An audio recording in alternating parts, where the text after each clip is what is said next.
Hello મિત્રો, થોડા સમય પહેલા જ ધોરણ 12 બોર્ડનું રિઝલ્ટ જાહેર કરવામાં આવ્યું હતું. તેમાં જે વિદ્યાર્થી ધોરણ 12 પાસ કરેલ છે અને હવે તે આગળ કોલેજ કરવાનું વિચારી રહ્યા હોય તો તેમને કોલેજમાં પ્રવેશ મેળવવા માટે ગુજરાત સરકારના જીકાસ પોર્ટલ પર ઓનલાઈન રજીસ્ટ્રેશન કરવું ફરજિયાત છે. જો તમે ઓનલાઈન રજીસ્ટ્રેશન નહીં કરો તો કોલેજમાં પ્રવેશ મળશે નહીં. તો વિદ્યાર્થી મિત્રો વહેલી તકે ઓનલાઈન રજીસ્ટ્રેશન કરી નાખજો. ઓનલાઈન રજીસ્ટ્રેશન ચાલુ થઈ ગયા છે, જેની છેલ્લી તારીખ 18/5/2025 છે.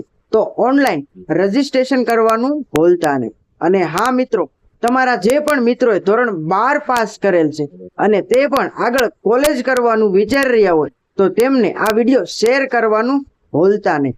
વધારે માહિતી માટે નીચે આપેલા વોટ્સએપ નંબર પર વોટ્સએપ મેસેજ કરવાનું ભૂલતા નહીં.